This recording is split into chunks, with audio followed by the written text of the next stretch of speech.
इसका time period भी लिख लीजिए, 1773 से लेकर के 1858 तक,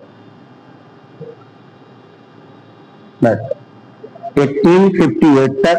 और इधर टाइम पीरियड लिख लीजिए 1858 से 1947 तक, 1858 से लेकर के 1947 तक। सबसे पहले इसमें पहला लिखेंगे रेगुलेटिंग एक्ट। लिखिए बेटा, पहला इसके नीचे लिखेंगे 1773 का रेगुलेटिंग एक्ट, 1773 का रेगुलेटिंग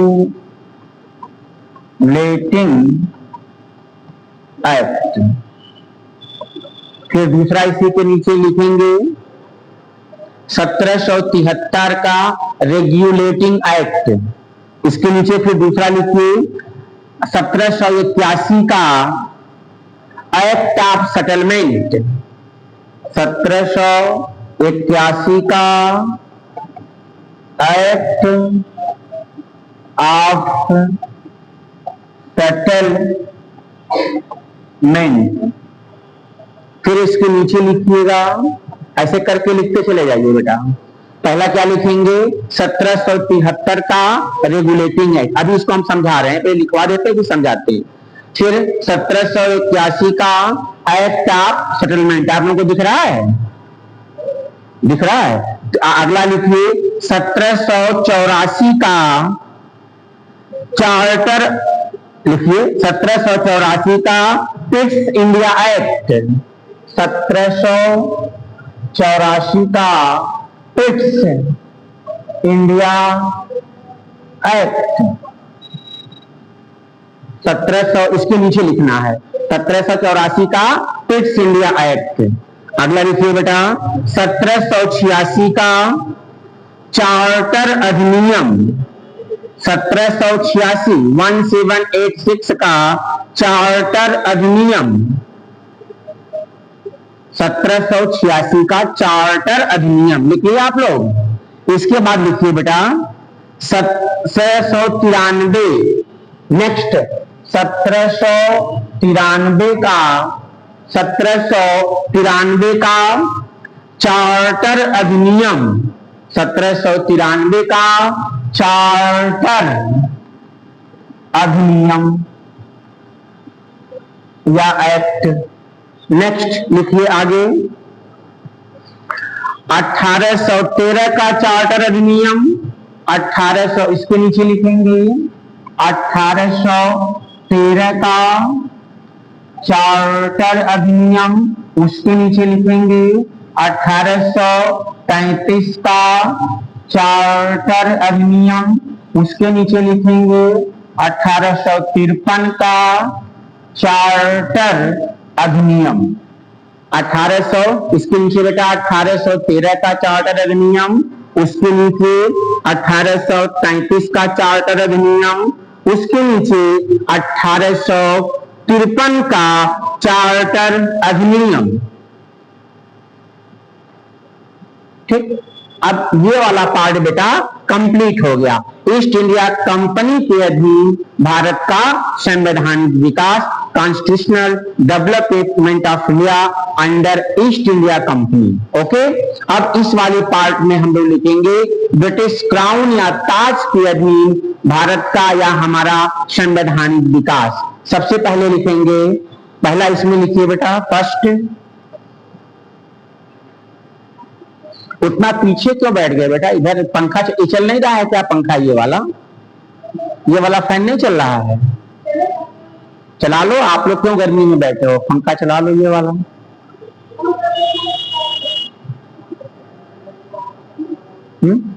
आगे इधर लिखो बेटा 1858 का भारत शासन अधिनियम, 1858 का भारत शासन अधिनियम,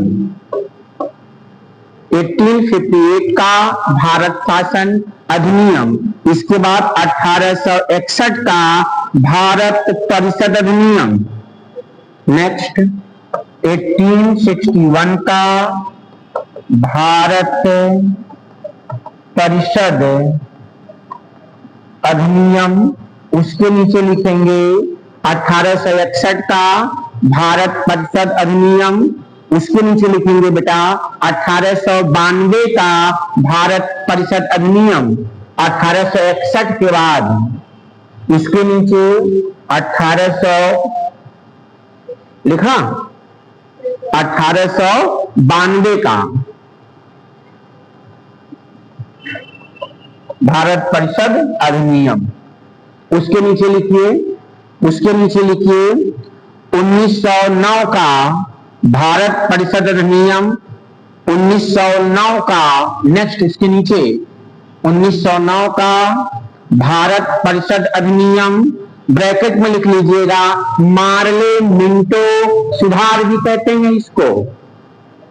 जब 1909 लिखेंगे इसको ब्रैकेट में लिख लीजिएगा मार्ले मिंटो सुधार, या कहीं कहीं मार्ले ऐसे भी लिखा होता है, मार्ले मिंटो सुधार भी कहते हैं। अगला लिखिए 1919 का भारत परिषद अधिनियम, 1919 का भारत परिषद अधिनियम, 1919 का भारत परिषद अधिनियम, इसको मॉन्टेग्यू क्या बोलते हैं बेटा, इसको मॉन्टेग्यू चेम्सफोर्ड सुधार कहते हैं। मॉन्टेग्यू लिख लोगे, मॉन्टेग्यू आधा गए है यहां पे भाई, मॉन्टेग्यू चेम्सफोर्ड रिफॉर्म या सुधार भी कहते हैं। मॉन्टेग्यू चेम्सफोर्ड सुधार। नेक्स्ट लिखिए 1935 का भारत शासन अधिनियम, 1935 का भारत शासन अधिनियम या भारत परिषद अधिनियम, दोनों का मतलब एक ही है। नेक्स्ट 1935 का भारत परिषद अधिनियम।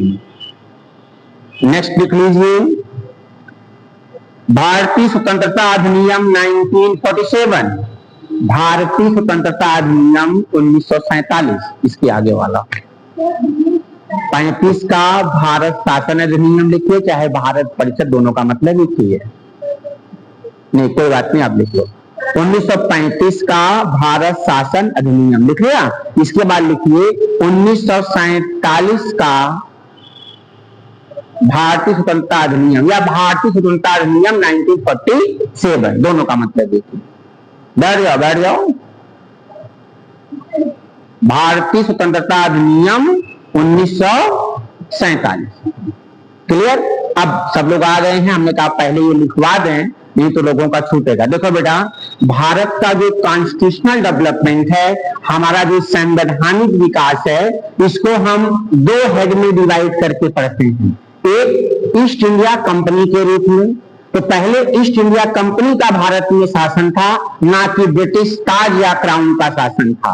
ठीक, आप लोगों ने इतिहास में पढ़ा होगा कि 1600 ईस्वी में इंग्लैंड की महारानी एलिजाबेथ ने एक वहां पर कई लोगों ने मिल करके, वहां के कई व्यापारियों ने मिल करके क्या बनाया था, एक वहां पर कंपनी बनाई थी मिलकर के, जिसे ईस्ट इंडिया कंपनी के नाम से जाना जाता था। उस कंपनी को ईस्ट के साथ व्यापार करने का एक अधिकार पत्र मिला, जिसे कंपनी का चार्टर कहते हैं, जिसके कारण कंपनी ईस्ट के देशों के साथ क्या करेगी, व्यापार करेगी।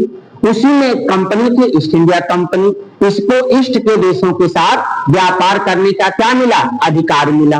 तो पहले हमारे यहाँ जो ईस्ट इंडिया कंपनी आई थी भारत में, इसका जो उद्देश्य था वह सिर्फ और सिर्फ व्यापार करना था, ना कि भूभाग कब्जा करना था या यहाँ पे शासन करना था। स्टार्टिंग में यह एक ट्रेडिंग कंपनी थी। क्या थी ये? ट्रेडिंग कंपनी थी, एक व्यापारिक कंपनी थी। लेकिन जब भारत में आई कंपनी, धीरे धीरे अपने हाथ पांव फैलाई, फिर आगे आप लोगों को अभी बक्सर की लड़ाई, प्लासी की लड़ाई, उसके बाद धीरे धीरे इनका स्टार्ट होता है भारत में क्षेत्रीय संप्रभुता का सिद्धांत। अब जो व्यापार करने वाली कंपनी थी, अब वो धीरे धीरे भारत में भूभाग पर कब्जा करना शुरू कर दी और दो लड़ाइयां, एक प्लासी की और फाइनली बक्सर की, ईस्ट इंडिया कंपनी को भारत में अपना शासन व्यवस्था स्थापित करने का पूरा रास्ता क्लियर हो जाता है। और यह कंपनी व्यापारिक कंपनी के साथ साथ अब यहाँ पर क्या करने लगी, शासन करने लगी। तो पहले हमें पढ़ना है जब हमारे देश में ईस्ट इंडिया कंपनी का शासन था तो कौन कौन से एक्ट पास हुए, उसको हम लोग किस हेड में पढ़ते हैं, ईस्ट इंडिया कंपनी के अधीन संवैधानिक विकास। इसमें सबसे पहले आता है रेगुलेटिंग एक्ट 1773। दूसरा एक्ट इसमें क्या आता है, 1781 का एक्ट ऑफ सेटलमेंट। इसके बाद आता है ईस्ट इंडिया एक्ट। उसके बाद क्या आता है अगला 1786 का charter act. After that charter act, फिर 1813 का चार्टर एक्ट, फिर 1835 का चार्टर एक्ट, फिर 1853 का चार्टर एक्ट। 1853 के बाद 1857 में भारत में क्या होती है, क्रांति होती है और भारत में ईस्ट इंडिया कंपनी का शासन क्या होता है, खत्म हो जाता है, समाप्त हो जाती है। और जितने भी ईस्ट इंडिया कंपनी के अधिकार थे, राइट थे, वो किसको ट्रांसफर हैंड ओवर कर दिया गया, ब्रिटिश ताज को, ब्रिटिश क्राउन को हैंड ओवर कर दिया गया।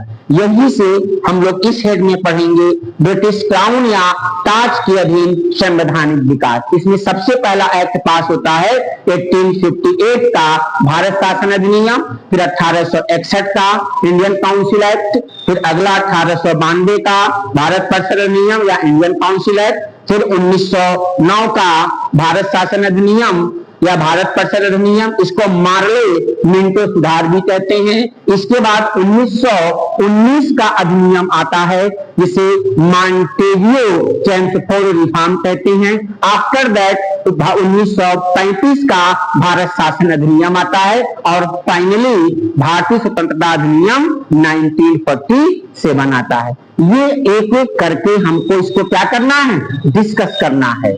अपना संविधान सभा बनाने से पहले, अपनी संविधान बनाने के पहले हमें इस एक्ट को क्या करना होगा, सबको पढ़ना होगा। ये सबसे पूरे इंडियन पॉलिटी का सबसे बोरिंग पार्ट है। यहाँ बच्चों को थोड़ा सा बोरियत महसूस होता है, लेकिन ऐसा कुछ नहीं है। आपके अंदर क्यूरियोसिटी होना चाहिए, सीखने की ललक होनी चाहिए। इतना भी बोरिंग नहीं है, लेकिन थोड़ा सा हिस्ट्री टाइप का हो जाता है तो थोड़ा इंटरेस्ट कम आता है। इसके लिए 5 लेक्चर है। इसमें सोर्स ऑफ कॉन्स्टिट्यूशन भी हम पढ़ेंगे, देशी रियासतों का एकीकरण भी पढ़ेंगे, इसमें भारत का संविधान सभा के बारे में पढ़ेंगे, पूरा इसमें सारी चीजें हैं और ये सारे एक्ट हम लोग अब डिटेल में पढ़ेंगे। इसमें सबसे पहले हेडिंग हम लोग डालेंगे, आगे लिखिए। आप लोग पीछे क्यों बैठे हैं, इधर आ जाओ। दूर जितना बैठोगे उतनी हमारी एनर्जी ज्यादा खर्च करनी पड़ेगी चिल्लाने में। पास बैठोगे तो ज्यादा रहेगा, बैठ जाओ। तो इतनी बात सबको समझ में आ रही है कि नहीं? क्या पढ़ रहे हैं? भारत का संवैधानिक विकास। 2 हेड में, एक ईस्ट इंडिया कंपनी और एक ताज की अधीन। पहला हम लोगों ने ताज की अधीन पढ़ेंगे। इसमें सबसे पहले हेडिंग आप डालिए, नोट करिए बेटा, 1600 ईस्वी का राजलेख बता रहे हैं बेटा। 1600 ईस्वी का राजलेख डालिए हेडिंग। अभी समझ में आएगा कि है क्या चीज।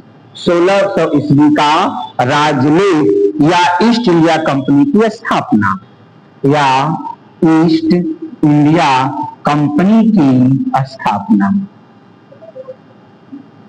ये समझ जाओगे ना east India company.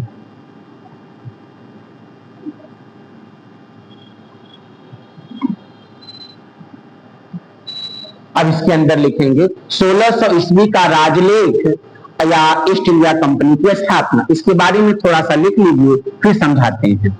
Write down. Note करिए बेटा, भारत का संवैधानिक विकास, भारत का, अच्छा कॉपी नहीं है तो किसी से पन्ना मांग लीजिए अपने मित्र लोगों से, दे दो भाई इनको 2-4 पन्ने दे दो, पूरी कॉपी दे दिए आपको ठीक है मान लीजिए 2-4 पेज ले लीजिए, लिखे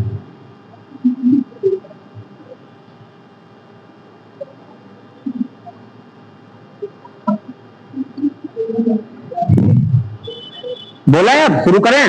लिखिए बेटा, भारत का संवैधानिक विकास, भारत का संवैधानिक विकास ईस्ट इंडिया कंपनी की, भारत का संवैधानिक विकास ईस्ट इंडिया कंपनी की स्थापना के साथ, ईस्ट इंडिया कंपनी की स्थापना के साथ प्रारंभ हुआ, के साथ प्रारंभ हुआ, पूर्ण विराम, महारानी एलिजाबेथ, महारानी एलिजाबेथ, लिख लेंगे एलिजाबेथ, महारानी एलिजाबेथ प्रथम ने 31 दिसंबर 31 दिसंबर 31 दिसंबर 1600, 13 दिसंबर 1600 ईस्वी को ईस्ट इंडिया कंपनी की, को ईस्ट इंडिया कंपनी की स्थापना की स्वीकृति दी, ईस्ट इंडिया कंपनी की स्थापना की स्वीकृति दी, पूर्ण विराम, तथा 15 वर्षों तक, तथा 15 वर्षों तक पूर्वी देशों के साथ, कितने वर्ष तक, 15 वर्षों तक पूर्वी देशों के साथ, 15 वर्षों तक पूर्वी देशों के साथ व्यापार करने का अधिकार प्रदान किया, व्यापार करने का अधिकार प्रदान किया।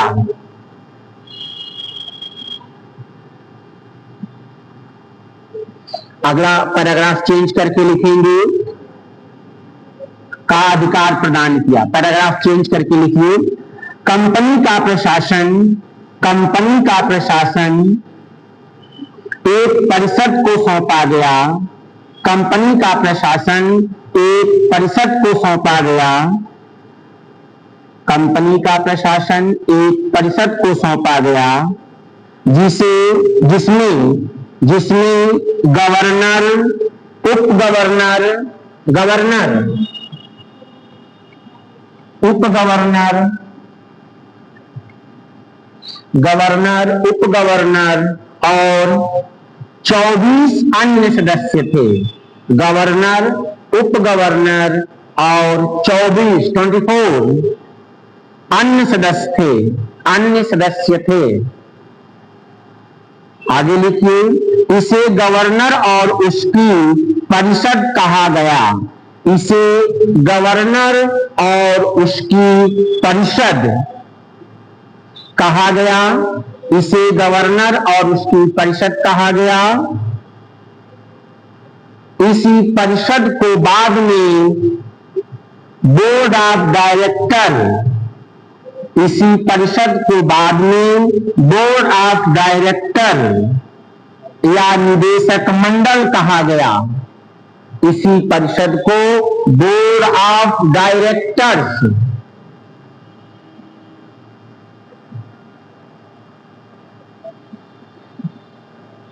या निदेशक मंडल कहा गया। क्लियर? अब इसको बेटा समझ लीजिए। देखिए, भारत का जो कॉन्स्टिट्यूशनल डेवलपमेंट है, इसकी स्टार्टिंग ईस्ट इंडिया कंपनी की स्थापना के साथ होता है। ईस्ट इंडिया कंपनी जनरली था क्या? कई लोगों ने मिल करके, कई शेयर होल्डरों ने मिल करके एक कंपनी की स्थापना की थी, जिसे ईस्ट इंडिया कंपनी के नाम से जाना जाता है। ये कंपनी इंग्लैंड के महारानी एलिजाबेथ से परमिशन लेती है और 15 साल तक ईस्ट के देशों के साथ व्यापार करने का अधिकार पत्र प्राप्त करती है, जिसे कंपनी का चार्टर कहा जाता है। इसके साथ कंपनी ईस्ट के देशों के साथ क्या करती है, व्यापार करना शुरू करती है। अच्छा, इसमें महारानी का क्या फायदा था? वो भी, उनको भी हिस्सा मिलता था कि कंपनी अगर लाभ कमाएगी तो पैसा उनका भी शेयर होल्डर एक तरह से था, उनको भी शेयर मिलता था, इसलिए वो भी इंटरेस्ट लेते थे। भाई अगर आप ही प्रधानमंत्री बन जाएं और आपको शेयर मिलना शुरू हो जाए, आप कंपनी बना के विदेशों में व्यापार करें, तो क्यों नहीं देंगे, बिल्कुल इंटरेस्ट रखेंगे। इसके बाद इस कंपनी को अब कैसे गवर्न किया जाए? जब बेटा कोई भी कंपनी बनती है, इसकी एक गवर्निंग बॉडी होती है जिसको बोर्ड ऑफ डायरेक्टर्स कहते हैं। क्योंकि कंपनी में लोगों का एक ग्रुप होता है जो कंपनी का संचालन करती है। अब ये हुआ, इस कंपनी का संचालन कैसे होगा? तो उसमें शुरू में ये कहा गया कि जो व्यक्ति कंपनी में 500 पाउंड 500 पाउंड 500 पाउंड जिनका शेयर होगा, वह एक मेंबर चुनेगा। कितना चुनेगा? एक मेंबर। शुरू में जो कंपनी का फिगर कैपिटल था लगभग 31,000 के आसपास था। कितना था? लगभग 30,135 पाउंड था। कंपनी की जो पूंजी थी शुरू में 30,135 पाउंड था।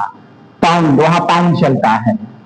और इसमें कहा गया जो लोग 500 या 500 से अधिक जिनका शेयर होल्डर होगा, वह बोर्ड ऑफ डायरेक्टर में अपना एक आदमी चुनेंगे।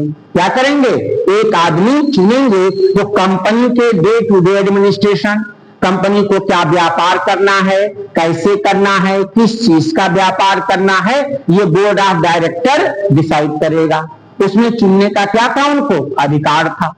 और इसमें लगभग 217 शेयर होल्डर थे। शेयर होल्डर समझते हैं? समझते हैं शेयर होल्डर? 217 कंपनी में शेयर होल्डर थे। जैसे लोग शेयर नहीं मार्केट में खरीदते हैं, तो जितनी आपका शेयर होगा उसी हिसाब से आपको बेनिफिट मिलेगा। कंपनी फायदे में रहेगी तो, घाटे में जाएगी तो क्या हो जाएगा? आपका उतना ही नुकसान होगा। ठीक है, ये इससे स्टार्ट होती है ईस्ट इंडिया कंपनी। यहां तक किसी बच्चे को कोई प्रॉब्लम? अब पहली हेडिंग आप लोग डालेंगे 1773 का रेगुलेटिंग एक्ट।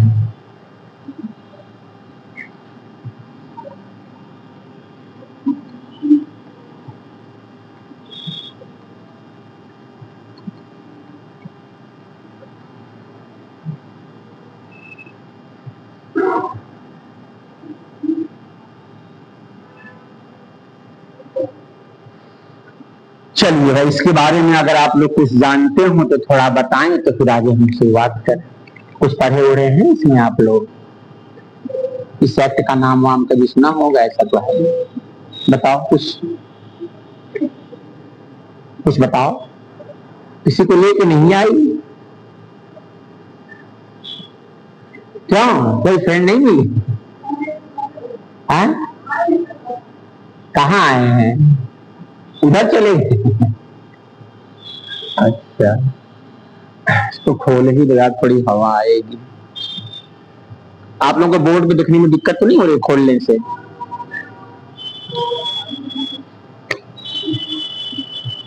चलिए देखिए, 1773 के रेगुलेटिंग एक्ट के बारे में कोई बताएगा? कोई? Anyone have any knowledge? हाँ,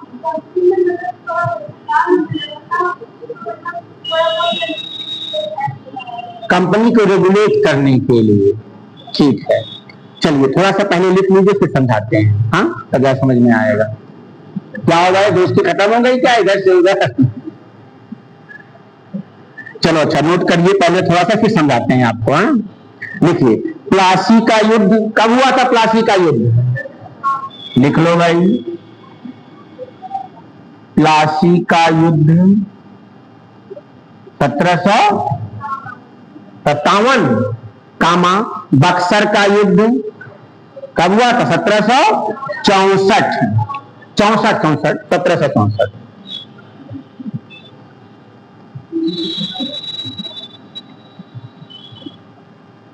1764 के बाद हुई इलाहाबाद की संधि, के बाद हुई इलाहाबाद की संधि, ये 1765 में। ये दो संधि होती है, इलाहाबाद की दो संधियां होती हैं, एक आलमगीर द्वितीय के साथ मुगल बादशाह और एक अवध के नवाब सिराजुद्दौला के साथ। इसमें दो संधियां होती हैं। इतिहास में बाकी डिटेल में पढ़ाया जाएगा, हमारे ये जितना सिलेबस में है उतना हम बता रहे हैं। दो संधियां होती हैं, इलाहाबाद की दो संधियां हैं, ठीक है। एक मुगल बादशाह के साथ और एक अवध के नवाब के साथ। देखिए, इलाहाबाद की संधि ने ईस्ट इंडिया कंपनी को भारत में एक निर्णायक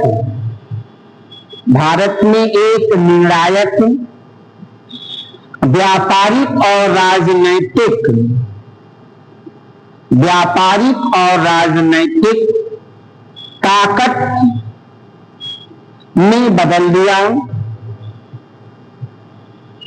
ईस्ट इंडिया कंपनी को भारत में एक निर्णायक व्यापारिक और राजनीतिक ताकत में बदल दिया, क्योंकि ईस्ट इंडिया कंपनी का भारत में प्रादेशिक संप्रभुता, ईस्ट इंडिया कंपनी का भारत में प्रादेशिक संप्रभुता, लिख लेंगे ना, प्रादेशिक संप्रभुता स्थापित करने का काल, प्रादेशिक संप्रभुता स्थापित करने का काल आरंभ होता है। अब ये प्रादेशिक संप्रभुता क्या होती है बेटा? प्रादेशिक संप्रभुता ये क्या चीज होती है?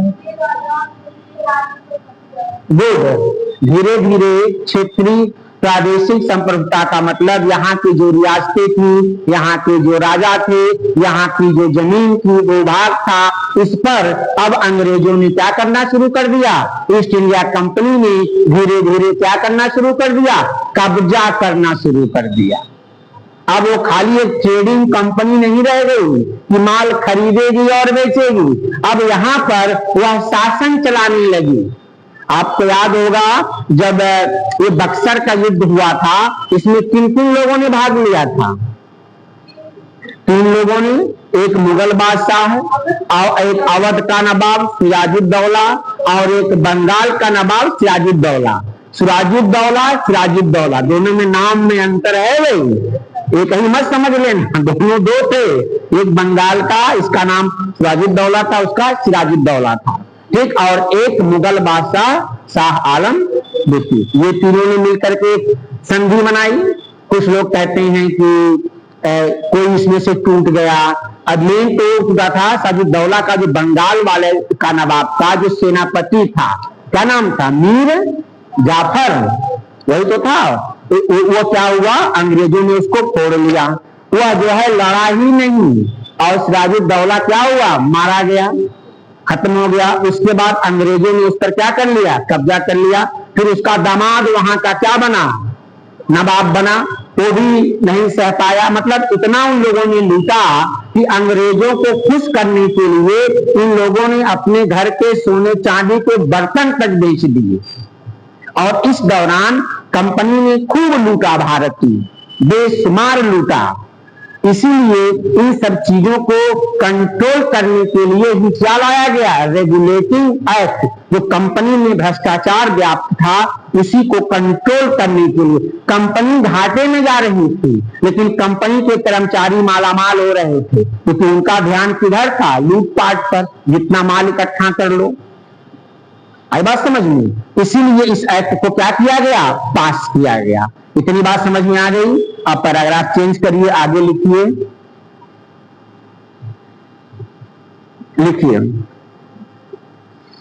इलाहाबाद की संधि इलाहाबाद की संधि ब्रैकेट में 1765, इलाहाबाद की संधि ने ईस्ट इंडिया कंपनी को, इलाहाबाद की संधि ने ईस्ट इंडिया कंपनी को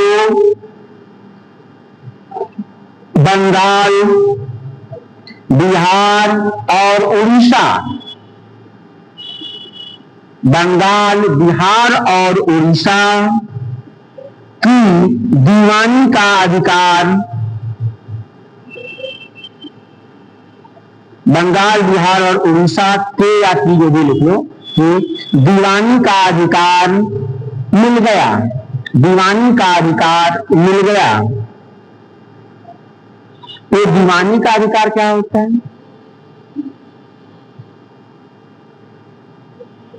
अरे पिक्चर वाला दीवानी दीवाना नहीं आप लोग क्या समझ गए? Yes, collection of revenue.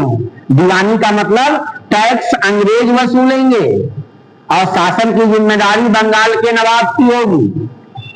आई बात समझ में? इसी को द्वारा शासन भी कहते हैं।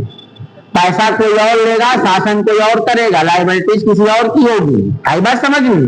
तो दीवानी का मतलब टैक्स कौन वसूलेगा? अंग्रेज वसूलेंगे। लिखिए, क्या मिल गया? 8 वर्षों तक, 8 वर्षों तक, ब्रैकेट में चाहे तो लिख लें 1765 से 1773 तक, 1665, एक मिनट नहीं यार, 1765 से 1773 तक, ये 8 वर्षों तक, 8 वर्ष। कब से? 1765 से लेकर 1773 तक ईस्ट इंडिया कंपनी ने, ईस्ट इंडिया कंपनी ने लाखों पाउंड के, ईस्ट इंडिया कंपनी ने लाखों पाउंड के राजस्व को एकत्रित किया, लाखों पाउंड के राजस्व को एकत्रित किया, एकत्रित किया। फिर पैराग्राफ चेंज करिए।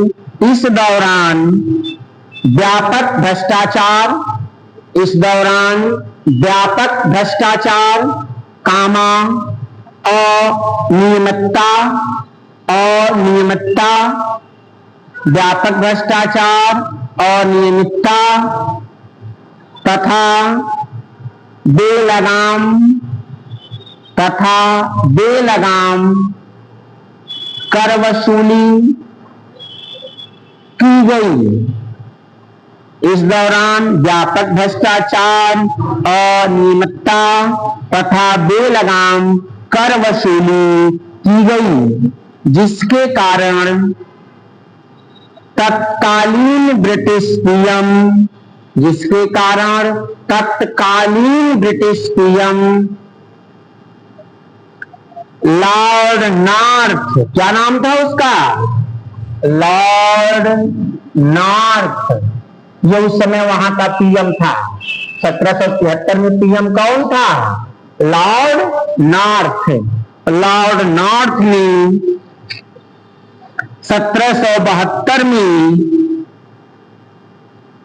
1772 में ईस्ट इंडिया कंपनी के, 1772 में, 72 ही लिखो, 73 का एक्ट है। 1772 में ईस्ट इंडिया कंपनी के भारत में शासन पर, ईस्ट इंडिया कंपनी के भारत में शासन पर संसदीय नियंत्रण को, भारत में ईस्ट इंडिया कंपनी के भारत में शासन पर संसदीय नियंत्रण को स्थापित करने, संसदीय नियंत्रण को स्थापित करने के उद्देश्य से एक गुप्त जांच समिति, संसदीय नियंत्रण को स्थापित करने के उद्देश्य से एक गुप्त जांच समिति का गठन किया, एक गुप्त जांच समिति का गठन किया, जिसके प्रतिवेदन के आधार पर, जिसके प्रति जांच समिति का गठन किया, गुप्त जांच समिति का गठन किया, जिसके प्रतिवेदन के आधार पर 1773 का रेगुलेटिंग एक्ट पास किया गया। 1773 का रेगुलेटिंग एक्ट पास किया गया।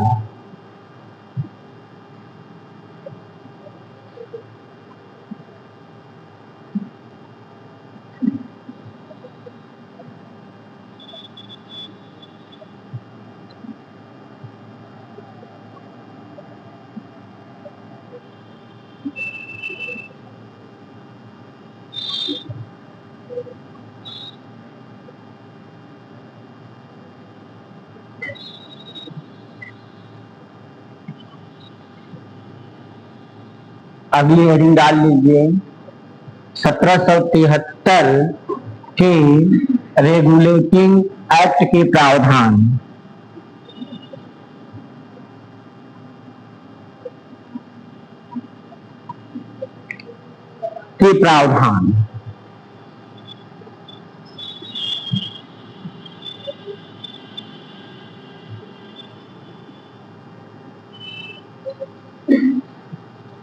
लिखिए, पहला पॉइंट देखिए, कंपनी के संपूर्ण, फर्स्ट पॉइंट, कंपनी के संपूर्ण प्रशासन, कंपनी के संपूर्ण प्रशासन के सुपरविजन के लिए, कंपनी के संपूर्ण प्रशासन के सुपरविजन, लिख लेंगे ना, सुपरविजन के लिए इंग्लैंड में 2 संस्थाएं थी। इंग्लैंड में कितनी संस्थाएं थी? 2 संस्थाएं थी। कौन सी ये 2 संस्थाएं थी भाई? जरा उनका भी नाम जान लेते हैं। 2 संस्थाएं थी, एक इधर लिखिए बेटा, निदेशक मंडल, बोर्ड ऑफ डायरेक्टर। क्या लिखेंगे? निदेशक मंडल या बोर्ड ऑफ डायरेक्टर। निदेशक मंडल, अभी वो आपस इंडिया एक्ट में आएगा, नियंत्रक मंडल फिर इंडिया एक्ट में आएगा, बोर्ड ऑफ कंट्रोल आगे आएगा, इसमें नहीं। आप लिखिए बोर्ड ऑफ डायरेक्टर या निदेशक मंडल। एक तरफ लिखिए कंपनी के शेयरधारक, कंपनी के शेयरधारक,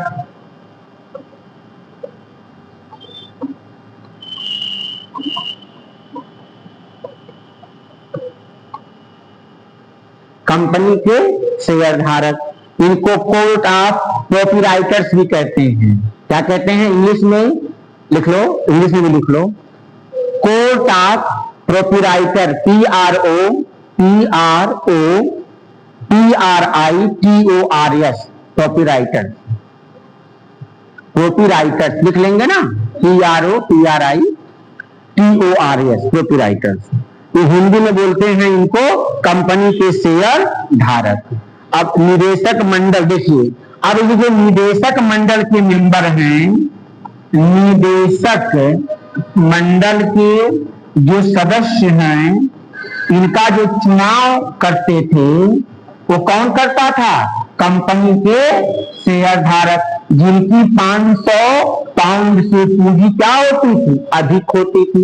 उनको एक मेंबर चुनने का अधिकार था। तो जो बोर्ड ऑफ डायरेक्टर में 24 मेंबर होते थे, इनका चुनाव कौन करता था? कंपनी के शेयरधारक करते थे, जिनकी पूंजी कितनी होती थी? 500 पाउंड से ज्यादा होती थी। वो एक मेंबर चुनता था। तो इंग्लैंड में कंपनी को कंट्रोल करने के लिए 2 संस्थाएं थी। एक जिनका शेयर लगा था, तो शेयर होल्डर कैसे कंट्रोल करते थे? अपने मेंबर चुन करके, क्योंकि अगर आपका आदमी कंपनी में है तो वही करेगा जो आप चाहोगे। आई बात समझ में? अगला पॉइंट लिखिए, इतनी बात समझ में आई कि नहीं? आ गई? आगे लिखिए, बंगाल के गवर्नर को, very important next point, Bengal के गवर्नर को बंगाल का गवर्नर जनरल बनाया गया। बंगाल के गवर्नर को बंगाल का गवर्नर जनरल बनाया गया तथा इसकी सहायता के लिए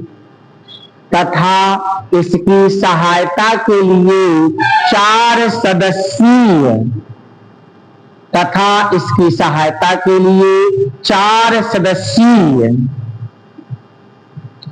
सदस्यीय एक कार्यकारिणी परिषद की नियुक्ति की गई। 4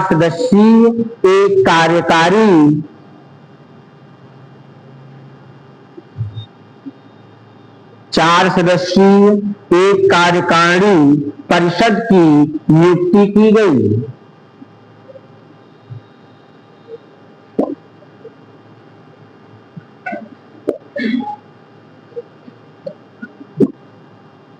लिख लिया? जिसमें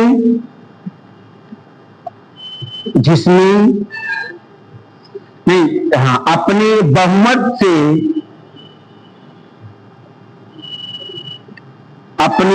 से शासन संबंधी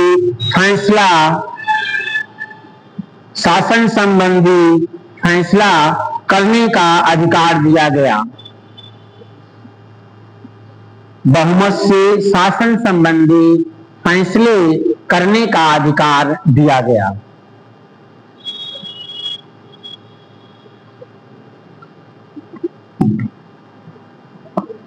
अच्छा, अब समझिए, जो बंगाल का क्या था गवर्नर, उसको क्या बना दिया गया?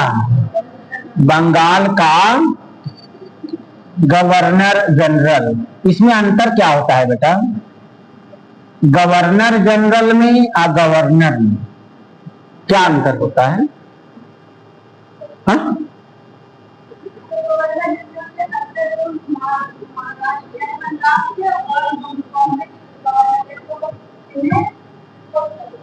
नहीं, वो तो बात ठीक है, वो तो अगला पॉइंट आएगा।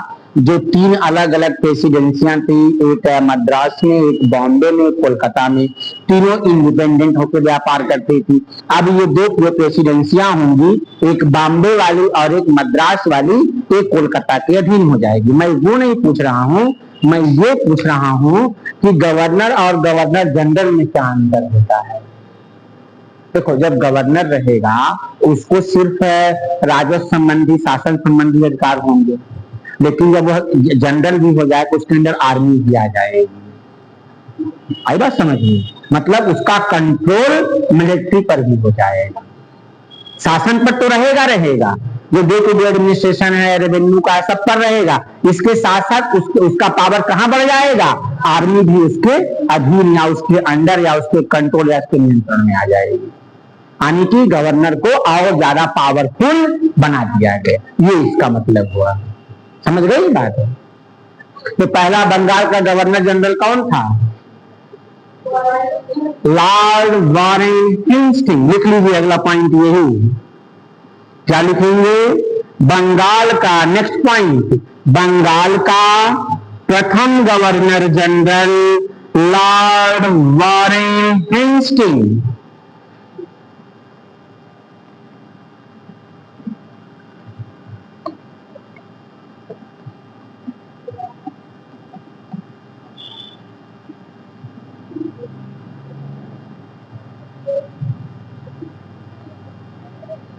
Lord Warren Hastings.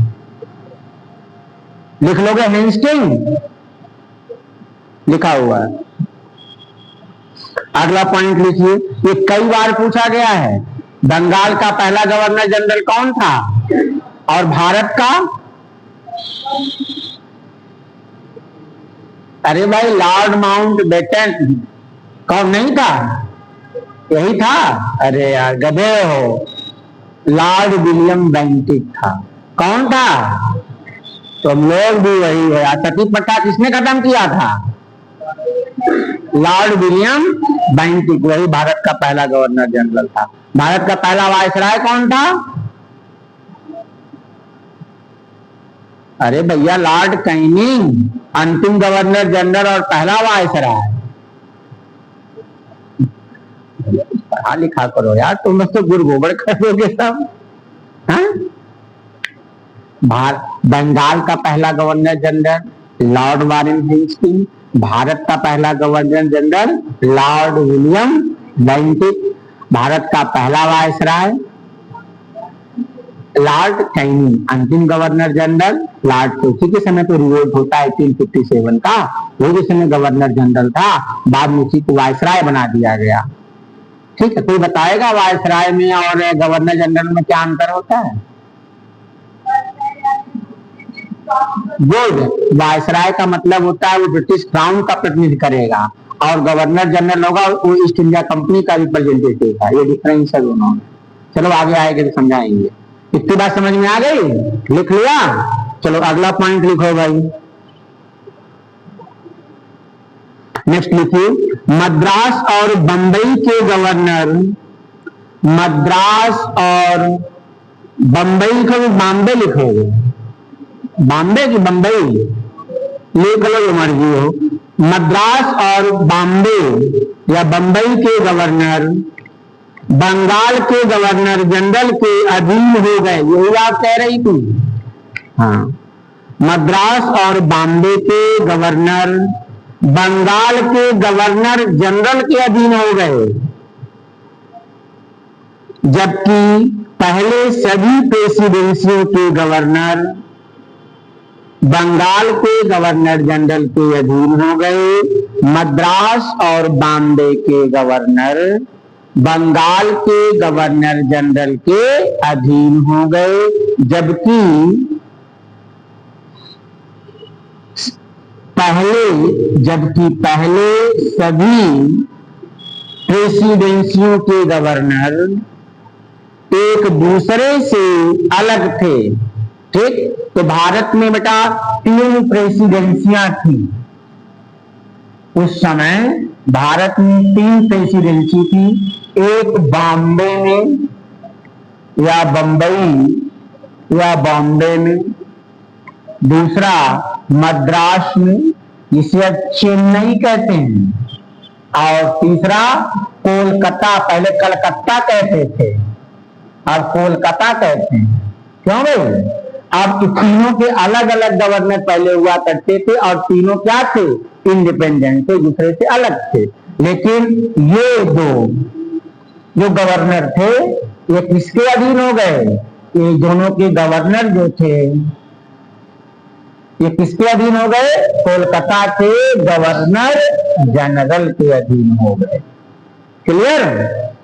चलो आगे लिखो। अगला पॉइंट, इस अधिनियम के द्वारा 1774 में, इस अधिनियम के द्वारा 1774 ईस्वी में, अधिनियम कब का है? 73 का है, लेकिन इस अधिनियम के द्वारा 1774 ईस्वी में कोलकाता में एक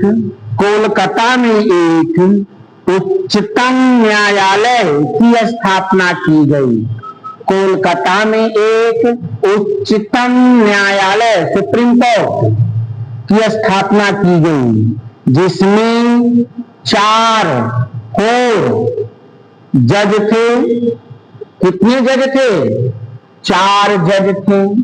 एक इसमें मुख्य न्यायाधीश था, एक मुख्य न्यायाधीश जिसका क्या नाम था? एलिजाह इंटे, ये मुख्य न्यायाधीश था, और 3 अन्य न्यायाधीश थे। इन तीनों का भी नाम लिख लीजिए। कुल कितने न्यायाधीश थे? 4। कुल इसमें 4 न्यायाधीश थे। 4 में एक मुख्य न्यायाधीश और 3 अन्य न्यायाधीश थे। मुख्य न्यायाधीश कौन था? एलिजाह इंटे, और 3 और लिख लीजिए नाम इनका। चेम्बर्स,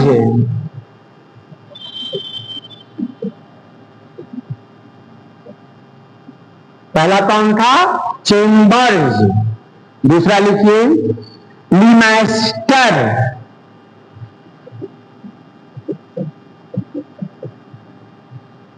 और तीसरा हाइड। चेम्बर्स, लीमास्टर और हाइड थे।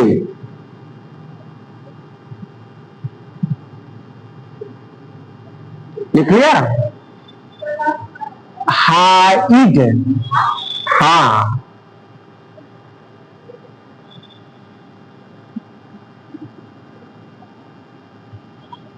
अब साफ साफ दिख रहा है। हाइड, ठीक। इसी में आगे बढ़ाइए। यह एक अभिलेख न्यायालय था, यह एक अभिलेख न्यायालय था जिसके विरुद्ध अपील प्रीवी काउंसिल, जिसके विरुद्ध अपील प्रीवी काउंसिल में की जा सकती थी। प्रीवी काउंसिल में की जा सकती थी। प्रीवी काउंसिल उस समय इंग्लैंड में बैठती थी। कहां बैठती थी? इंग्लैंड में बैठती थी भाई, की जा सकती थी। ये अभिलेख न्यायालय क्या होता है भाई? आपने अपने कॉन्स्टिट्यूशन में एक आर्टिकल पढ़ा होगा 129, पढ़ा? बेयर एक्ट हमने आपके उसमें भेजा है, ग्रुप में खुल रहा है बेयर एक्ट, आर्टिकल 129 पढ़िए। आप लोग इसके पहले संविधान का वो सुप्रीम कोर्ट पढ़ा है? कोई नहीं, नो वन स्टडी। आर्टिकल 129 क्या कहता है? सुप्रीम कोर्ट क्या होगा? एक अभिलेख न्यायालय होगा, यही बात लिखी है।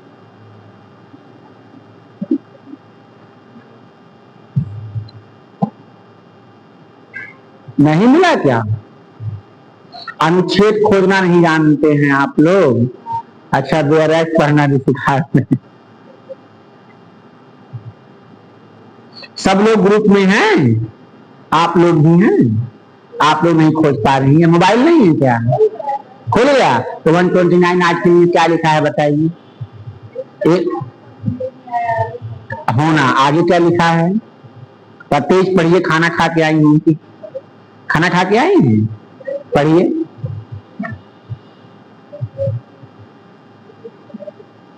जल्दी पढ़िए भाई। बिटिया रानी लाओ, फोन लाओ। ये यहाँ नहीं, ये तो इतना मिलेगा। जब इसको आगे बढ़ाएंगी, चैप्टर में आएंगी, तब आपको मिलेगा। यस, वो तो खाली इंडेक्स है बिटिया। और आओ आगे, अभी 111 पर पहुंचे हैं, आगे बढ़ाओ। 136, 129 मिला? ये देखो, पढ़ो, लो पकड़ो फोन। मिला? क्या लिखा है? जल्दी बताओ, आगे बढ़ें। हाँ,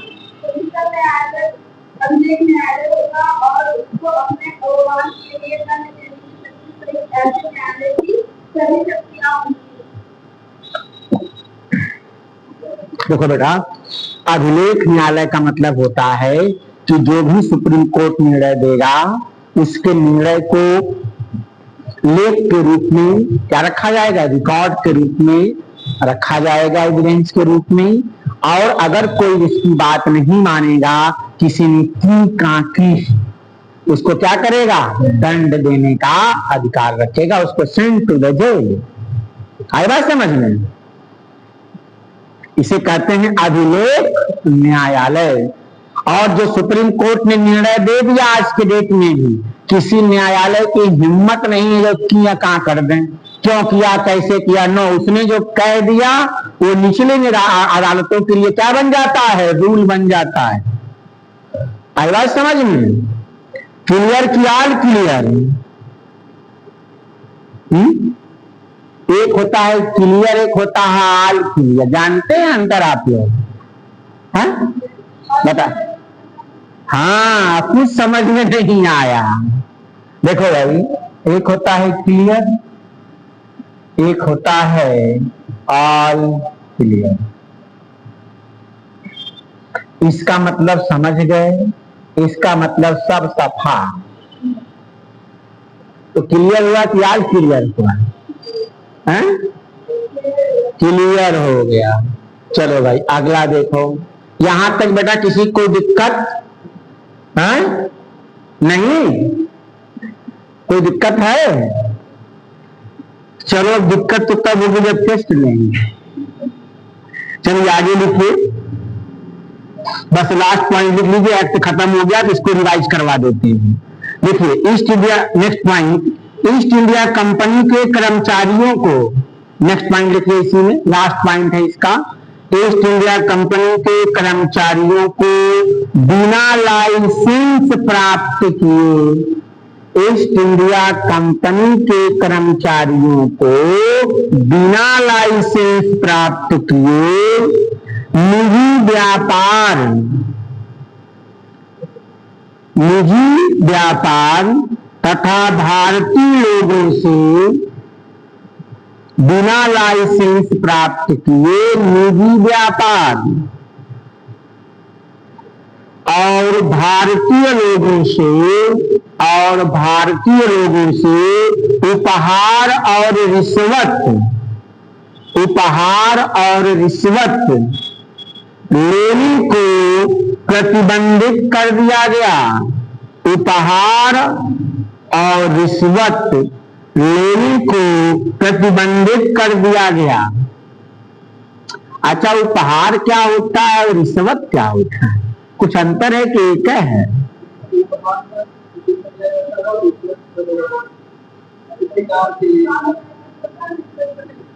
हाँ, खुश अपने मन से देते हैं, मजबूरी में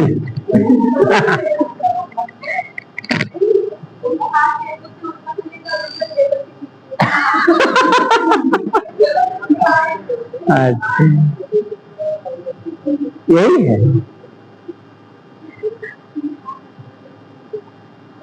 अच्छा ये बताओ, आप लोग ने किसी को उपहार कुछ देते हो? जैसे मान लो किसी का बर्थडे है, जाते हो तो कुछ ना कुछ गिफ्ट देते हो, गिफ्ट उपहार ही है यार। और रिश्वत जनरली नॉर्मली जब हम किसी काम के बदले या अपने किसी काम को कराने के लिए या अपने बेनिफिट के लिए, चाहे वो लीगल हो या इलीगल हो, आई बात समझ में, जब हम किसी को कुछ अपने बेनिफिट के लिए या कुछ करने के लिए या कुछ ना करने के लिए, ऐसा काम ना करो, मान लो आपको मुकदमा दर्ज हो जाए, हमारे खिलाफ एक्शन मत लो, तो कुछ करने के लिए या ना करने के लिए जब हम उसको, चाहे वो लीगली हो या इलीगली हो, जब मना करते हैं, उसके बदले कुछ देते हैं, तो नॉर्मली उसे हम क्या कहते हैं?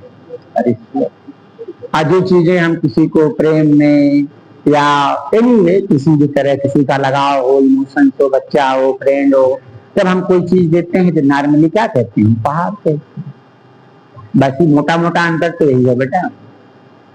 अब चाहे वो टेबल के अंदर हो चाहे टेबल के बाहर हो। चलिए अगला लिखिए, नेक्स्ट। अगला क्या है भाई? एक्ट ऑफ 1781, अगली वाली हेडिंग 1781 का एक्ट ऑफ सेटलमेंट। 1781 का एक्ट ऑफ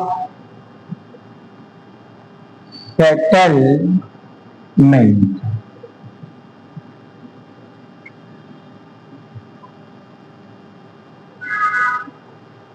ओके,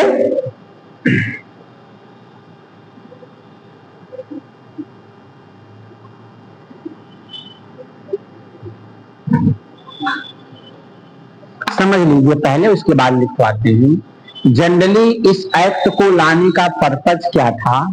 जो 1773 का रेगुलेटिंग एक्ट था, इसमें जो शॉर्ट कमिंग थी, जो कमियां थी, उसको दूर करने के लिए लाया गया था। आई बात समझ ली? इसलिए इसे क्या बोलते हैं? Act of settlement. सेटलमेंट का मतलब क्या होता है? किसी चीज को एडजस्ट कर देना। तो ये 1773 के रेगुलेटिंग एक्ट के कमियों को दूर करने के लिए ही लाया गया था। ये ज्यादा बड़ा नहीं है, 2-3 पॉइंट्स हैं, पहले लिख लीजिए, देन आई डिक्टेट इट। लिखिए, 1781 के एक्ट ऑफ सेटलमेंट के द्वारा 1781 के एक्ट ऑफ सेटलमेंट के द्वारा 1773 के रेगुलेटिंग एक्ट में संशोधन किया गया। 1781 के एक्ट ऑफ सेटलमेंट के द्वारा 1773 के रेगुलेटिंग एक्ट में क्या किया गया? संशोधन किया गया। अब क्या किया गया? पहला पॉइंट लिखिए, नंबर 1, रेगुलेटिंग एक्ट के जरिए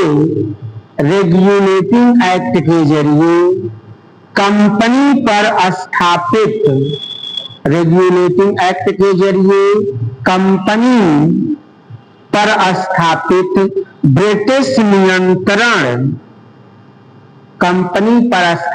ब्रिटिश नियंत्रण अपर्याप्त साबित हो रहा था। कंपनी पर स्थापित ब्रिटिश कंट्रोल या नियंत्रण अपर्याप्त, इनसफिशिएंट साबित हो रहा था।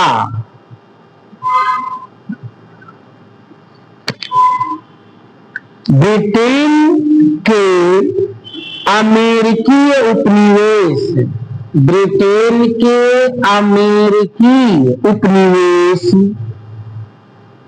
उसके हाथ से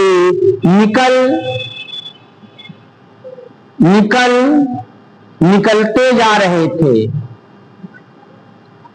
ब्रिटेन के अमेरिकी उपनिवेश उसके हाथ से निकलते जा रहे थे, इसलिए ब्रिटिश संसद ने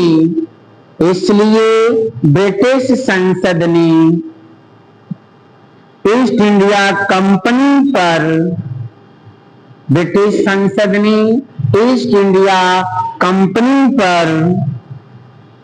इस एक्ट के माध्यम से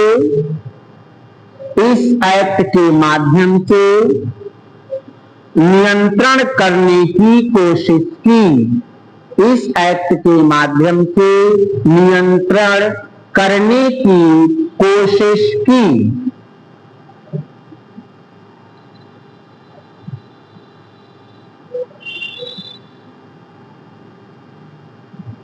लिखिए, अगला पॉइंट लिखिए, इस एक्ट के माध्यम से बंगाल के गवर्नर जनरल के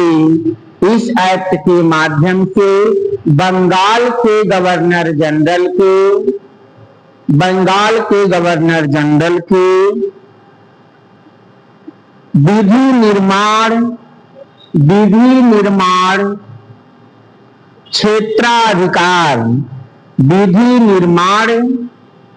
क्षेत्राधिकार को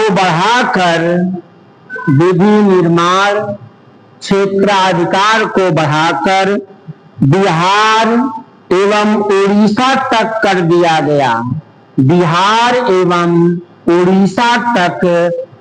गया। पहले वह कानून सिर्फ बंगाल के लिए बनाता था, अब किसके लिए बनाएगा? बिहार और उड़ीसा के लिए भी वो कानून बनाएगा। आई बात समझ में? इस एक्ट के माध्यम से क्या किया गया? उसकी जो टेरिटरी लॉ बनानी थी वो बंगाल से बढ़ा करके बिहार और उड़ीसा भी इसमें ऐड कर दिया गया। नेक्स्ट पॉइंट लिखिए, विधि निर्माण और विधियों के क्रियान्वयन के समय। नेक्स्ट पॉइंट, विधि निर्माण और विधियों के क्रियान्वयन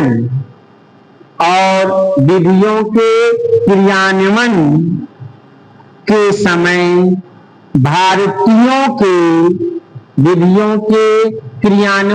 समय भारतीयों के सामाजिक एवं सांस्कृतिक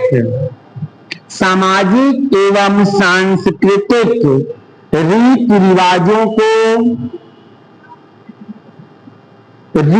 रिवाजों को भी ध्यान में रखने का प्रावधान किया गया। रीति रिवाज को भी ध्यान में रखने का प्रावधान किया गया।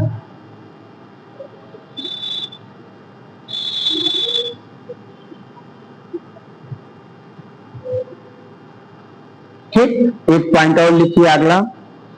गवर्नर जनरल की काउंसिल को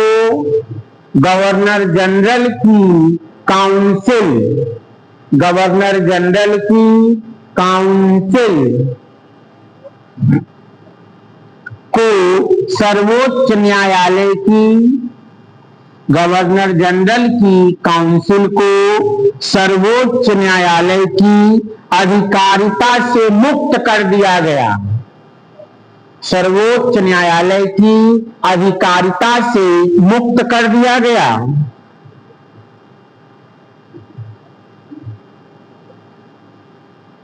अब गवर्नर जनरल की परिषद के द्वारा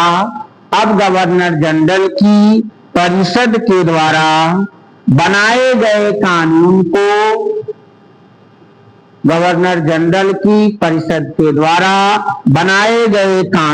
को सुप्रीम कोर्ट में पंजीकृत करवाना अनिवार्य नहीं रहा। पंजीकृत करवाना अनिवार्य नहीं था, ऐसे लिख लो, पंजीकृत करवाना अनिवार्य नहीं था। एक लास्ट पॉइंट इसका लिख लीजिए। सुप्रीम कोर्ट की शक्ति को सीमित करते हुए, नेक्स्ट पॉइंट, सुप्रीम कोर्ट की शक्ति को सीमित करते हुए, सुप्रीम कोर्ट जब बोला करें तो एससी लिख दिया करिए। सुप्रीम कोर्ट की शक्ति को सीमित करते हुए सुप्रीम कोर्ट की राजस्व अधिकारिता भी समाप्त कर दी गई। सुप्रीम कोर्ट की राजस्व अधिकारिता को समाप्त कर दिया गया। अब दोनों एक्ट समझा के फिर आगे हम लोग बढ़ेंगे। ठीक, खाली हेडिंग आप लोग डाल लीजिए 1784 का पिट्स इंडिया एक्ट, सिर्फ हेडिंग डाल दीजिए 1784 का पिट्स इंडिया एक्ट, ये खाली आप हेडिंग डाल दीजिए। और दोनों अधिनियमों को जो हम लोगों ने 1773 का रेगुलेटिंग एक्ट हम लोगों ने पढ़ा और एक 1781 का एक्ट ऑफ सेटलमेंट, ये दो हम लोगों ने पढ़ा। अब इन दोनों को समराइज कर लीजिए, एक बार पुनः समझ लीजिए। ठीक है भाई, क्यों भाई? तो 1700, उसके पहले हम लोगों ने एक राज्य लेखा पढ़ा है, कब 1600 ईस्वी का। शुरू से एक बार ब्रीफ में 5 मिनट में एक्सप्लेन कर देते हैं। देखिए, इस क्लास में आज हम लोगों ने भारत का संवैधानिक विकास पढ़ा, historically constitutional development of India, Bharat के संविधान का ऐतिहासिक विकास हम लोगों ने डिस्कस किया। नॉर्मली इसको हम लोग दो भाग में डिवाइड करते हैं। एक, जब हम लोग ईस्ट इंडिया कंपनी के अधीन थे, और एक पार्ट को हम लोग पढ़ते हैं ब्रिटिश क्राउन या ताज के अधीन 1857 के रिवोल्ट के बाद। इसमें फिर इसको हम लोग दो पार्ट में डिवाइड कर दिए, 1773 का रेगुलेटिंग एक्ट, 1781 का एक्ट ऑफ सेटलमेंट, 1784 का पिट्स इंडिया एक्ट, फिर 1700 कितना है 93 का चार्टर अधिनियम, फिर 1813 पढ़ेंगे, फिर 1833 पढ़ेंगे, फिर 1853 पढ़ेंगे। तो ये तो हो गया बेटा ईस्ट इंडिया कंपनी के अधीन भारत का कॉन्स्टिट्यूशनल डेवलपमेंट। इसके बाद हम लोग पढ़ेंगे ब्रिटिश क्राउन या ताज के अधीन। तो 1857 में भारत में क्या होती है, क्रांति होती है। उस क्रांति का परिणाम यह होता है, रिजल्ट ये होता है कि भारत में ईस्ट इंडिया कंपनी के शासन को क्या कर दिया जाता है, समाप्त कर दिया जाता है। और पूरा का पूरा जो कंपनी का शासन था वो किसको हैंडओवर कर दिया गया, ब्रिटिश ताज या ब्रिटिश क्राउन को। फिर जब ब्रिटिश ताज ने अपने इंडिया के शासन को अपने हाथ में लिया तो कौन कौन से एक्ट ब्रिटिश पार्लियामेंट में पास किया उसका हम लोग डिस्कशन करेंगे।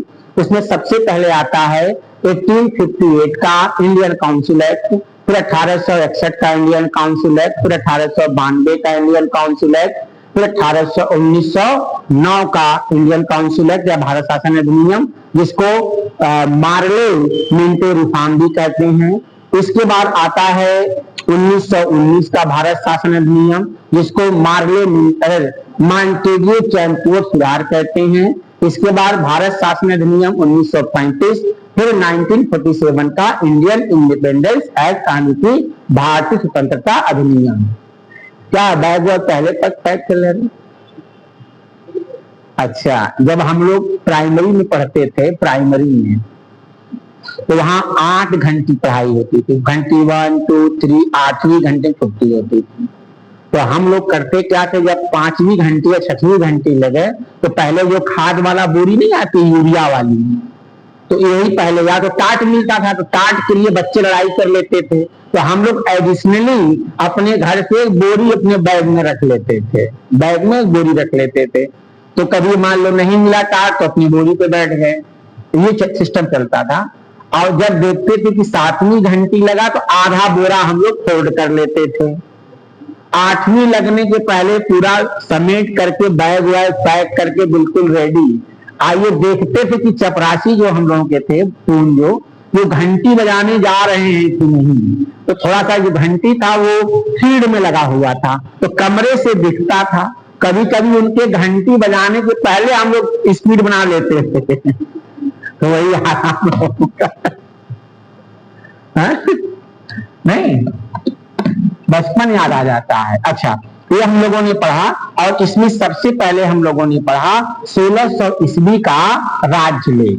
तो जब ईस्ट इंडिया कंपनी की स्थापना होती है कब, 1600 यानी 31 दिसंबर 1600 को इंग्लैंड की महारानी एलिजाबेथ ने ईस्ट इंडिया कंपनी को ईस्ट के साथ 15 वर्षों तक व्यापार करने का क्या दिया, अधिकार पत्र दिया। फिर ईस्ट इंडिया कंपनी ईस्ट में आती है, व्यापार करना अपना शुरू करती है। वो चीजें इतिहास में पढ़ाई जाएंगी, जो हमारे काम की चीज है वो हम यहाँ डिस्कस करेंगे।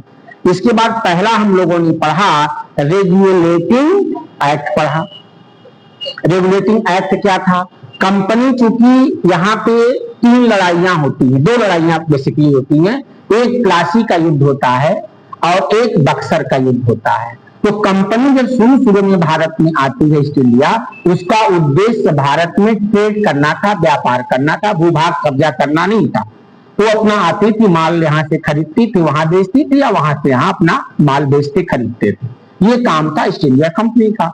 लेकिन धीरे धीरे जैसे वो रहते गए और उन लोगों ने जब 2 लड़ाइयां लड़ी, फ्रांसीसी भी आए, डच भी आए, ठीक है, पुर्तगीज भी आए, डेन सब आए धीरे धीरे करके। तो इसमें सबसे जो बड़ी शक्ति स्थापित होती है भारत में होती है ईस्ट इंडिया कंपनी, यानी कि ब्रिटेन वाले ज्यादा पावरफुल साबित होते हैं। तो ये 2 लड़ाइयां लड़ते हैं, बक्सर की और एक प्लासी की। तो इन 2 लड़ाइयों के बाद अंग्रेजों की जो संप्रभुता थी या उनका जो वर्चस्व था वो भारत में क्या हो गया, कायम हो गया। अब वो लोग सिर्फ एक ट्रेडिंग कंपनी ना रह करके वह प्रशासन का भी काम देखने लगे। अब पहले उनको भारत से माल खरीदने के लिए इंग्लैंड से सोना या गोल्ड लाना पड़ता था, लेकिन अब उन्हें माल खरीदने के लिए अपने यहाँ से गोल्ड या सोना नहीं लाना पड़ता था। क्यों? क्योंकि यहीं से वो रेवेन्यू कलेक्शन करेंगे, यहीं से पैसा कमाएंगे और उसी पैसे से सामान खरीद के कहाँ ले जाएंगे, ब्रिटेन ले जाएंगे। तो ये लोग अपना शुरू करते हैं। उसके बाद इलाहाबाद की संधि होती है। इसमें दो संधियां होती हैं, एक होता है अंग्रेज और मुगल बादशाह शाह आलम द्वितीय की भी, दूसरी जो संधि होती है वो अवध के नवाब सिराजुद्दौला के साथ होती है। दो संधियां होती हैं। इन दो संधियों से मिलता क्या है, ईस्ट इंडिया कंपनी को भारत में रेवेन्यू कलेक्शन का अधिकार मिल जाता है कि पैसा टैक्स हम वसूलेंगे और शासन का दायित्व यहाँ के जो लोकल बंगाल का नवाब था उसके ऊपर डाल दिया जाता है। इस तरह से अंग्रेजों ने 8 सालों तक यानी कि 1765 से लेकर के 1773 तक 8 सालों में बेशुमार प्रॉपर्टी बनाया, बेलगाम लूटा, बेलगाम कोई कंट्रोल नहीं, सब निजी व्यापार से जितना माल बिटोर लो सब अपना। कहते हैं कि नवाब जो खुश करने के लिए अंग्रेजों के अपने घर के औरतों के जेवर और गहने तक उनको दे दिए कि अभी भी अंग्रेज खुश रहे। इस तरह से उन लोगों ने बंगाल बिहार में बेशर्मी से लूटा। और फिर लागू होता है ईस्ट इंडिया कंपनी को कंट्रोल करने के लिए उस समय ब्रिटेन का प्रधानमंत्री होता है लॉर्ड नॉर्थ। लॉर्ड नॉर्थ क्या करता है, एक सेक्रेट कमेटी बनाता है और कहता है इसको देखो क्या है। उस सेक्रेट कमेटी गुप्त जांच समिति के रिपोर्ट के आधार पर कंपनी पर कंट्रोल या नियंत्रण स्थापित करने के लिए ब्रिटिश पार्लियामेंट का पहला एक्ट पास होता है, जिसे हम लोग क्या कहते हैं, रेगुलेटिंग एक्ट के नाम से जानते हैं। ठीक, ये हम लोगों ने पढ़ा। अब रेगुलेटिंग एक्ट के मेन प्रावधान क्या थे। हमारे यहाँ 3 प्रेसिडेंसियां थी, एक बंगाल, एक बिहार और एक मद्रास। तो मद्रास और बॉम्बे वाले प्रेसिडेंसी को कहां कर दिया गया, बंगाल वाले के अधीन कर दिया गया। जो बंगाल का गवर्नर जनरल था उसको बंगाल का गवर्नर जनरल बना दिया गया। ठीक, उसके बाद पहला गवर्नर जनरल कौन बनता है, लॉर्ड वारेन हेस्टिंग। इसी समय एक 1774 में एक्ट 73 का है, लेकिन 74 में एक सुप्रीम कोर्ट की स्थापना कोलकाता में की जाती है, जिसमें 4 न्यायाधीश होते हैं, एक मुख्य एलियाह इंटे, 3 अलग मिनिस्टर चैम्बर और हाई, ये 3 न्यायाधीश होते हैं। अगला इसमें प्रावधान किया गया, जो अंग्रेज होंगे, अंग्रेज अधिकारी होंगे, वो भारतीयों से कोई उपहार नहीं लेंगे, किसी तरह का कोई रिश्वत नहीं लेंगे, उपहार नहीं लेंगे और निजी व्यापार नहीं करेंगे। करते क्या थे, जो अंग्रेज अधिकारी थे शासन भी करते थे और अपना निजी ट्रेड भी करते थे। जैसे मान लीजिए आप कहीं डिस्ट्रिक्ट कलेक्टर हो गए, एसडीएम हो गए, तो कहो चलो 4-6 ठेके ले लेते हैं, 2-4 जो है पेट्रोल पंप खुलवा लेते हैं, इधर से भी कमाई उधर से भी कमाई, मतलब निजी व्यापार करना, या स्कूल बनवा देते हैं, हॉस्पिटल बनवा देते हैं। तो ये लोग करते क्या थे, निजी व्यापार भी करते थे, अपना भी माल खरीदते बेचते थे। इस पर क्या कर दिया गया, प्रतिबंध कर दिया गया। ठीक, क्लियर। कंपनी को कंट्रोल करने के लिए 2 संस्थाएं थी, एक थे जो शेयर होल्डर थे, ठीक है, और दूसरा था board of control, board of director. जो शेयर होल्डर थे वही बोर्ड ऑफ डायरेक्टर के क्या चुनते थे, मेंबर चुनते थे। इतना हम लोगों ने पढ़ लिया। उसके बाद पढ़ा एक्ट ऑफ सेटलमेंट। तो इसको जनरली इसलिए पास किया गया था कि जो 1773 के रेगुलेटिंग एक्ट में कमियां थी उसको दूर करने के लिए इस एक्ट को पास किया गया। क्लियर। अच्छा, पीछे मकसद क्या था कि 1773 का जो रेगुलेटिंग एक्ट था वो पर्याप्त नहीं था कि कंपनी को हम पूरी तरह क्या करना, कंट्रोल करना या नियंत्रित करना। इसलिए एक नया एक्ट पास किया गया जिसे कहा गया एक्ट ऑफ सेटलमेंट। ठीक, इसमें सुप्रीम कोर्ट का क्या किया गया, उसको राजस्व से अलग कर दिया गया। काउंसिल के जो मेंबर था बंगाल का, उसको नियम को पंजीकृत कराना अनिवार्य नहीं था। जब भी कोई रूल्स रेगुलेशन भारत में इंप्लीमेंट किया जाएगा तो भारतीयों के रीति रिवाज का क्या रखा जाएगा, ध्यान रखा जाएगा। याद करिए, एक सती प्रथा आया था, उस पर पिक्चर भी बनी है कई। मंगल पांडे क्या होता, सिपाही उसको उखाल आता है देखा, पिक्चर भी बना है इस पर। उसको अपने घर में रखता है, फिर गांव वाले आके घेर लेते हैं वगैरह वगैरह। ये एग्जाम्पल है। कहने का मतलब ये है कि अगर अंग्रेजों को यह एहसास हो गया कि अगर हमें भारत में शासन करना है तो जो इनके रीति रिवाज हैं, इनके जो परंपराएं हैं, उसमें हमें छेड़खानी नहीं करनी है। अगर हम इनको छेड़ेंगे तब हम यहाँ पर रूल नहीं कर पाएंगे। ये सारे इसमें क्या किए गए, चेंजेस किए गए, जिससे कि ब्रिटिश पार्लियामेंट का कंट्रोल कंपनी के ऊपर क्या हो, ज्यादा मजबूत हो। सुप्रीम कोर्ट के कार्यकारिता को भी कम कर दिया गया, राजस्व संबंधी छीन लिया गया। अब जो काउंसिल में रूल बनेगा गवर्नर जनरल के, उसका रजिस्ट्रेशन भी सुप्रीम कोर्ट में कराना अनिवार्य नहीं था। सुप्रीम कोर्ट और गवर्नर जनरल आपस में टकरा जाते थे, इसीलिए इस एक्ट को ला करके इस चीजों को क्या किया गया, अलग अलग किया गया, सेपरेट किया गया। अब है आपका पिट्स इंडिया एक्ट। कुछ समझ में आया कि नहीं? जितना मैंने पढ़ाया एक बार समझा भी दिया, लिखा भी दिया। अब आप लोग क्या करेंगे? अब आप लोगों का काम है कि आप लोग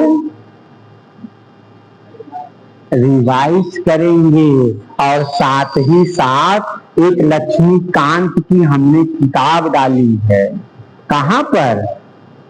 आपके ग्रुप में, उसको पढ़ लेंगे। वहां पे भारत का संवैधानिक विकास लिखा हुआ है, ठीक है? उसको क्या कर लेंगे आप लोग? पढ़ लेंगे। तो समझ में आ रहा है? पढ़ करके आएंगे, संख्या कम नहीं होनी चाहिए। यार तुम लोग बच्चे नहीं पढ़ा पा रहे हो, अपने चिंटू पिंटू दोस्त को नहीं बुला पा रहे हो, कैसे तुम लोग यार स्टूडेंट हो? 4-6 तो हम लोग ऐसा पकड़ लाते थे जब स्टूडेंट थे, आओ चलो चलते हैं, दोस्ती यारी में दुकान आके बैठे रहते थे। आज तुम लोग का कोई है ही नहीं। अरे जबरदस्ती हम लोग हिमालय पहुंचा देते थे। क्या बात करते, चढ़ाओ थोड़ा, चलो वहां लॉलीपॉप मिलेगा, ये वो, कुछ समझाओगे तब तो कोई आएगा। और किसको कोई डाउट हो बेटा पूछ लो, किसी कोई दिक्कत हो कहीं समझने में कोई बात हो तो पूछ लो। क्या था पहला, बोलिए। हाँ, जैसे जो कंपनी हाँ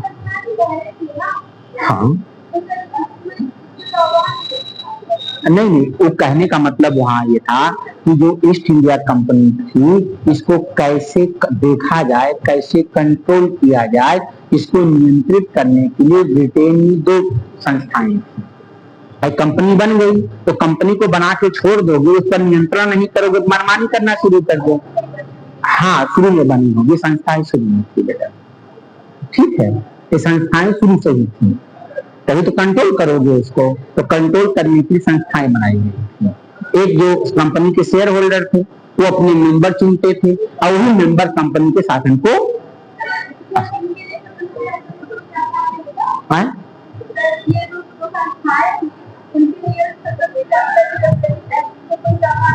नहीं, ऐसा कुछ नहीं था उसमें, वो अपना मेंबर चुन करके भेज देते थे। जैसे मान लीजिए आपका 1000 पाउंड है, आप 2 मेंबर चुन लोगे, 500, 600, 700 है, एक मेंबर चुनोगे, वो आपके कंपनी के गवर्निंग बॉडी में रहेगा। ये और कोई डाउट भाई किसी को? नहीं। देखिए 3 क्लास चलने का प्रावधान है, आप लोगों का 2 क्लास का पर डे नुकसान हो रहा है। टाइम टेबल कितने क्लास का है? 3 का। और भी क्लासेस होनी चाहिए, लेकिन आप लोग जब आओगे तब तो